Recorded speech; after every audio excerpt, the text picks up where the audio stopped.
Chapter 4: The Keeper of the Keys Boom. They knocked again. Dudley jerked awake. "Where's the cannon?" he said stupidly. There was a crash behind them, and Uncle Vernon came skidding into the room. He was holding a rifle in his hands now. They knew what had been in the long, thin package he had brought with them. "Who's there?" he shouted. "I warn you, I'm armed." There was a pause. Then smash. The door was hit with such force that it swung clean off its hinges, and with a deafening crash, landed flat on the floor. A giant of a man was standing in the doorway. His face was almost completely hidden by a long, shaggy mane of hair and a wild, tangled beard, but you could make out his eyes, glinting like black beetles under all the hair. The giant squeezed his way into the hut, stooping so that his head just brushed the ceiling. He bent down, picked up the door, and fitted it easily back into its frame. The noise of the storm outside dropped a little. He turned to look at them all. "Couldn't make us a cup of tea, could ye? It's not been an easy journey." He strode over to the sofa where Dudley sat frozen with fear. "Budge up, ye great lump," said the stranger. Dudley squeaked and ran to hide behind his mother, who was crouching, terrified, behind Uncle Vernon. "And here's Harry," said the giant. Harry looked up into the fierce, wild, shadowy face and saw that the beetle eyes were crinkled in a smile. "Last time I saw you, you was only a baby," said the giant. "Ye look a lot like yet Dad, but ye have got yet Mom's eyes." Uncle Vernon made a funny rasping noise. "I demand that you leave at once. Sit," he said. "You are breaking and entering." "Ah, shut up, Dursley, ye great prune," said the giant. He reached over the back of the sofa, jerked the gun out of Uncle Vernon's hands, bent it into a knot as easily as if it had been made of rubber, and threw it into a corner of the room. Uncle Vernon made another funny noise, like a mouse being trodden on. "Anyway, Harry," said the giant, turning his back on the Dursleys, "a very happy birthday to ye. Got summat fur ye here. I might 'a' sat on it at some point, but it'll taste all right." From an inside pocket of his black overcoat, he pulled a slightly squashed box. Harry opened it with trembling fingers. Inside was a large, sticky chocolate cake with "Happy Birthday, Harry" written on it in green icing. Harry looked up at the giant.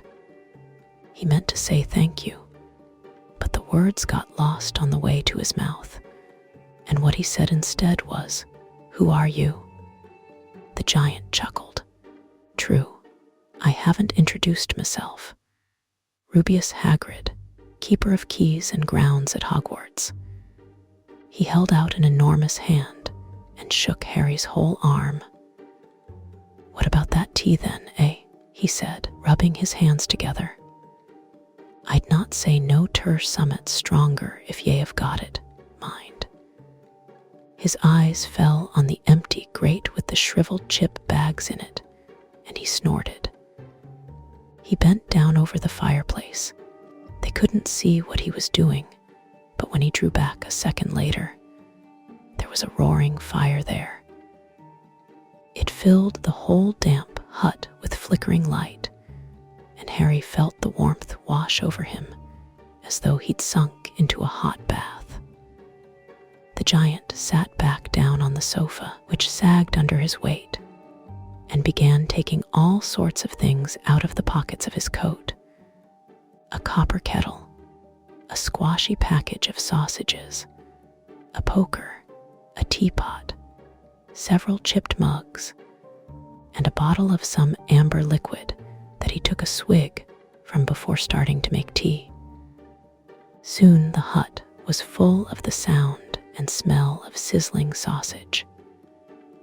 Nobody said a thing while the giant was working, but as he slid the first 6 fat, juicy, slightly burnt sausages from the poker, Dudley fidgeted a little. Uncle Vernon said sharply, "Don't touch anything he gives you, Dudley." The giant chuckled darkly. "Yet great puddin' of a son don need fattenin' any more, Dursley don worry." He passed the sausages to Harry, who was so hungry he had never tasted anything so wonderful, but he still couldn't take his eyes off the giant.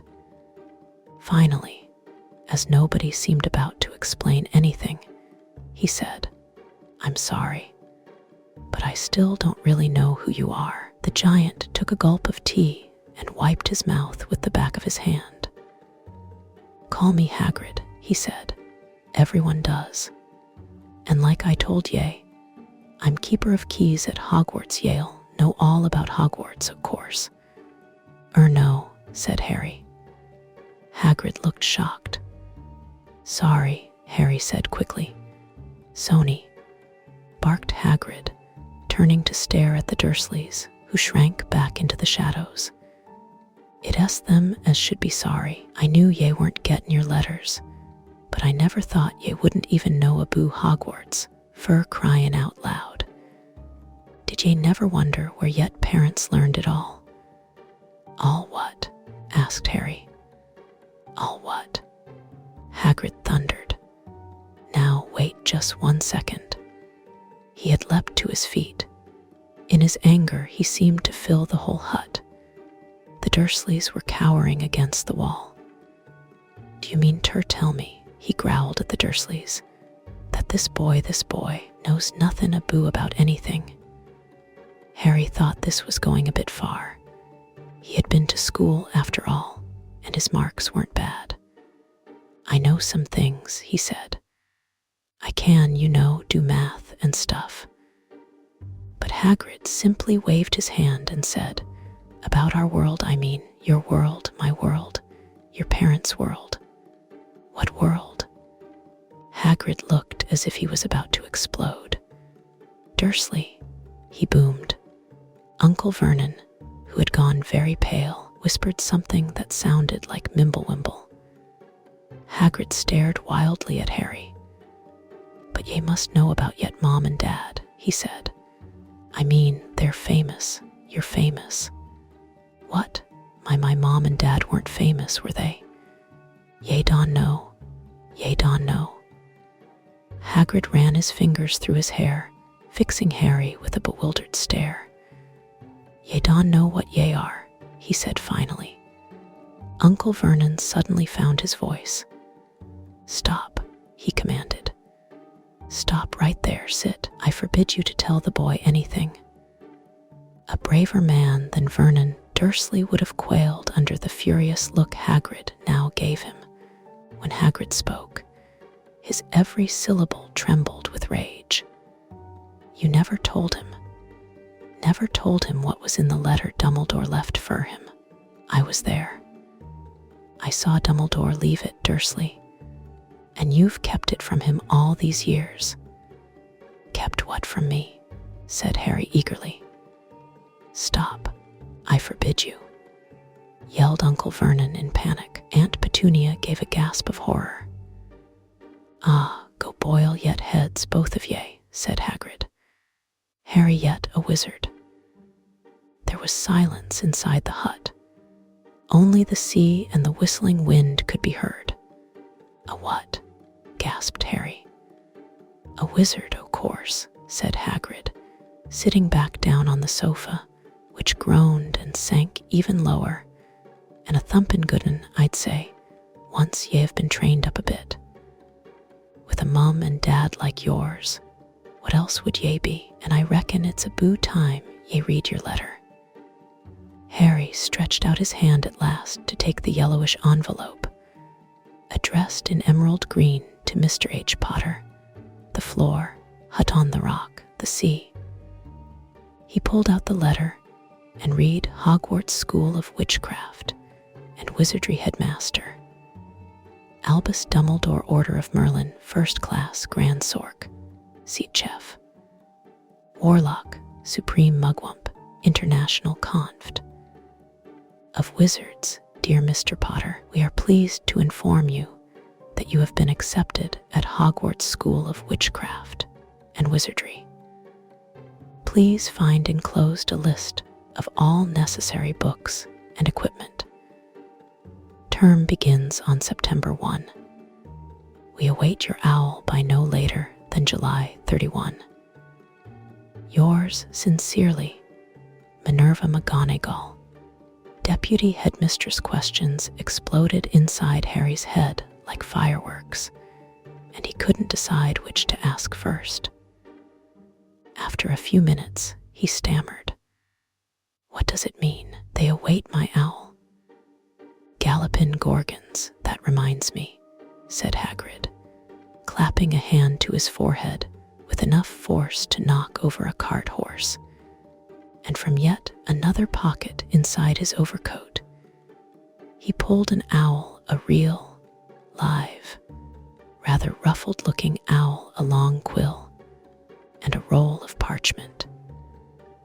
With his tongue between his teeth, he scribbled a note that Harry could read upside down. Dear Professor Dumbledore, given Harry his letter. Taking him to buy his things tomorrow. Weather's horrible. Hope you're well.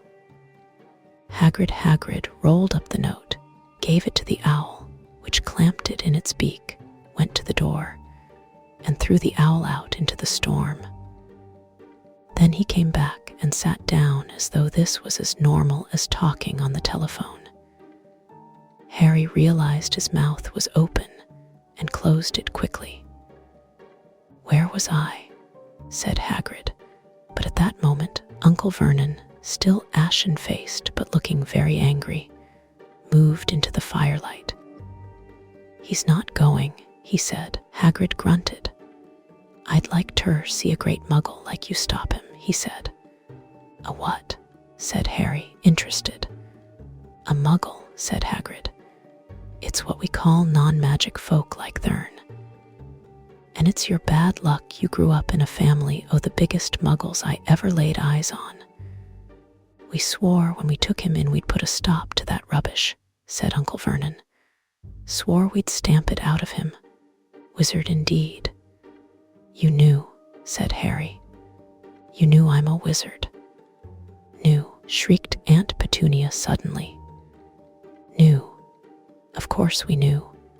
How could you not be, my dratted sister being what she was? Oh, she got a letter just like that, and disappeared off to that. School end came home every vacation with her pockets full of frog spawn, turning teacups into rats. I was the only one who saw her for what she was, a freak. But for my mother and father, oh no, it was Lily this and Lily that. They were proud of having a witch in the family. She stopped to draw a deep breath and then went ranting on. It seemed she had been wanting to say all this for years. Then she met that Potter at school, and they left and got married and had you. And of course I knew you'd be just the same, just as strange, just as abnormal, and then, if you please, she went and got herself blown up, and we got landed with you. Harry had gone very white. As soon as he found his voice, he said, Blown up? You told me they died in a car crash. Car crash, roared Hagrid, jumping up so angrily that the Dursleys scuttled back to their corner. How could a car crash kill Lily and James Potter? It's an outrage, a scandal. Harry Potter not knowing his own story when every kid in our world knows his name. But why? What happened? Harry asked urgently. The anger faded from Hagrid's face. He looked suddenly anxious. I never expected this, he said, in a low, worried voice. I had no idea when Dumbledore told me there might be trouble getting hold of ye, how much ye didn't know. Ah, Harry, I don't know if I'm the right person ter tell ye, but someone 3S gotta ye can't go off ter Hogwarts not knowin'. He threw a dirty look at the Dursleys. Well, it's best ye know as much as I can tell ye mind. I can't tell ye everything. It's a great mystery, parts of it. He sat down, stared into the fire for a few seconds, and then said, "It begins, I suppose, with a person called, but it's incredible ye don't know his name. Everyone in our world knows who. Well, I don't like saying the name if I can help it. No one does. Why not? Gulpin' gargoyles, Harry, people are still scared. Blimey, this is difficult. See, there was this wizard who went. Bad. As bad as you could go. Worse than worse. His name was..." Hagrid gulped, but no words came out. "Could you write it down?" Harry suggested. "Nah, can't spell it. All right, Voldemort." Hagrid shuddered. "Don't make me say it again. Anyway, this wizard, about 20 years ago now, started looking for followers. Got 'em, too. Some were afraid. Some just wanted a bit o' his power, 'cause he was getting himself power all right. Dark days, Harry. Didn't know who to trust. Didn't dare get friendly with strange wizards or witches. Terrible things happened. He was taken over. Course, some stood up to him and he killed him. Horribly. One o' the only safe places left was Hogwarts. Reckon Dumbledore's the only one you know who was afraid of. Didn't dare try tacking the school, not just then anyway. Now, your mum and dad were as good a witch and wizard as I ever knew. Head boy and girl at Hogwarts in their day. Suppose the mystery is why you know who never tried to get him on his side before. Probably knew they were too close to Dumbledore to want anything to do with the dark side. Maybe he thought he could persuade him. Maybe he just wanted him out of the way. All anyone knows is he turned up in the village where you was all living on Halloween 10 years ago. You was just a year old. He came to your house and then Hagrid suddenly pulled out a very dirty, spotted handkerchief and blew his nose with a sound like a foghorn. "Sorry," he said, "but it's that sad knew your mom and dad, and nicer people you couldn't find anyway. You know who killed him. And this is the real mystery of the thing he tried to kill you too. Wanted to make a clean job of it, I suppose. Or maybe he just liked killing by then. But he couldn't do it. Never wondered how you got that mark on your forehead. That was no ordinary cut. That's what ye get when a powerful, evil curse touches. Ye took care of your mom and dad and your house, but it didn't work on you. And that's why you're famous, Harry. No one ever lived after he decided to kill him. No one except you. And he'd killed some o' the best witches and wizards of the age, the McKinnons, the Bones, the Prouettes, and you was only a baby, and you lived. Something very painful was going on in Harry's mind. As Hagrid's story came to a close, he saw again the blinding flash of green light, more clearly than he had ever remembered it before, and he remembered something else for the first time in his life. A high, cold, cruel laugh. Hagrid was watching him sadly. "Took ye from the ruined house myself, on Dumbledore's orders. Brought ye ter this lot. Load of old tosh," said Uncle Vernon. Harry jumped. He had almost forgotten that the Dursleys were there. Uncle Vernon certainly seemed to have got back his courage. He was glaring at Hagrid, and his fists were clenched. "Now, you listen here, boy," he snarled. "I accept there's something strange about you. Probably nothing a good beating wouldn't have cured.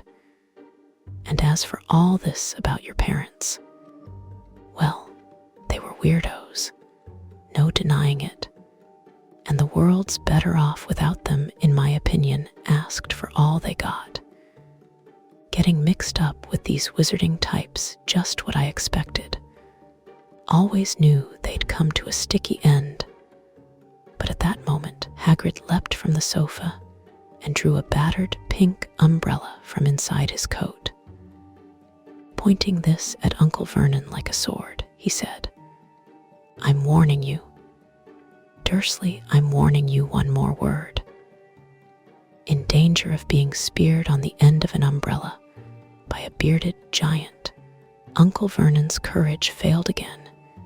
He flattened himself against the wall and fell silent. "That's better," said Hagrid, breathing heavily and sitting back down on the sofa, which this time sagged right down to the floor. Harry, meanwhile, still had questions to ask, hundreds of them. But what happened to Vol? Sorry, I mean, you know who? Good question, Harry. Disappeared. Vanished. Same night he tried to kill you. Makes ye even more famous. That's the biggest mystery, see? He was getting more and more powerful. Why'd he go? Some say he died. Codswallop, in my opinion. Dunno if he had enough human left in him to die. Some say he's still out there, bidden his time like, but I don't believe it. People who was on his side came back to ours. Some of 'em came out of kinda trances. Don Tilda reckon they could have done if he was common back. Most of us reckon he's still out there somewhere, but lost his powers. Too weak to carry on. Cause something about you finished him, Harry. There was something going on that night he hadn't counted on. I dunno what it was. No one does. But something about you stumped him, all right. Hagrid looked at Harry with warmth and respect blazing in his eyes. But Harry, instead of feeling pleased and proud, felt quite sure there had been a horrible mistake. A wizard. Him. How could he possibly be? He'd spent his life being clouded by Dudley and bullied by Aunt Petunia and Uncle Vernon. If he was really a wizard, why hadn't they been turned into warty toads every time they tried to lock him in his cupboard? If he'd once defeated the greatest sorcerer in the world, how come Dudley had always been able to kick him around like a football? Hagrid, he said quietly, I think you must have made a mistake. I don't think I can be a wizard. To his surprise, Hagrid chuckled. Not a wizard, eh? Never made things happen when you was scared or angry. Harry looked into the fire. Now he came to think about it. Every odd thing that had ever made his aunt and uncle furious with him had happened when he, Harry, had been upset or angry, chased by Dudley's gang. He had somehow found himself out of their reach, dreading going to school with that ridiculous haircut. He'd managed to make it grow back. And the very last time Dudley had hit him, hadn't he got his revenge without even realizing he was doing it? Hadn't he set a boa constrictor on him? Harry looked back at Hagrid, smiling, and saw that Hagrid was positively beaming at him. See, said Hagrid. Harry Potter, not a wizard, you wait. You'll be right famous at Hogwarts. But Uncle Vernon wasn't going to give in without a fight. Haven't I told you he's not going? He hissed. He's going to Stonewall High, and he'll be grateful for it. I've read those letters, and he needs all sorts of rubbish spell books and wands. And if he wants to go, a great muggle like you won't stop him, growled Hagrid. Stop Lily and James Potter's son going to Hogwarts. You're mad. His name's been down ever since he was born. He's off to the finest school of witchcraft and wizardry in the world. 7 years there, and he won't know himself. He'll be with youngsters of his own sort, for a change, and he'll be under the greatest headmaster Hogwarts ever had Albus Dumbledore. I am not paying for some crackpot old fool to teach him magic tricks, yelled Uncle Vernon. But he had finally gone too far. Hagrid seized his umbrella and whirled it over his head. Never, he thundered, insult Albus Dumbledore in front of me. He brought the umbrella swishing down through the air to point at Dudley. There was a flash of violet light, a sound like a firecracker, a sharp squeal, and the next second, Dudley was dancing on the spot with his hands clasped over his fat bottom, howling in pain. When he turned his back on them, Harry saw a curly pig's tail poking through a hole in his trousers. Uncle Vernon roared, pulling Aunt Petunia and Dudley into the other room. He cast one last terrified look at Hagrid and slammed the door behind them. Hagrid looked down at his umbrella and stroked his beard. "Shouldn't have lost me temper," he said ruefully, "but it didn't work anyway. Meant to turn him into a pig, but I suppose he was so much like a pig anyway there wasn't much left to do." He cast a sideways look at Harry under his bushy eyebrows. "Be grateful if ye didn't mention that to anyone at Hogwarts," he said. "I'm not supposed to do magic, strictly speakin'. I was allowed to do a bit to follow ye and get your letters to ye and stuff. One o' the reasons I was so keen to take on the job. Why aren't you supposed to do magic?" asked Harry. "Oh, well, I was at Hogwarts myself, but I got expelled. To tell ye the truth, in me 3rd year, they snapped me wand in half and everything, but Dumbledore let me stay on as gamekeeper. Great man, Dumbledore. Why were you expelled?" "It's getting late, and we've got lots to do tomorrow," said Hagrid loudly. "Gotta get up to town, get all your books and that." He took off his thick black coat and threw it to Harry. "You can kip under that," he said. "Don't mind if it wriggles a bit. I think I still got a couple of dormice in one of the pockets."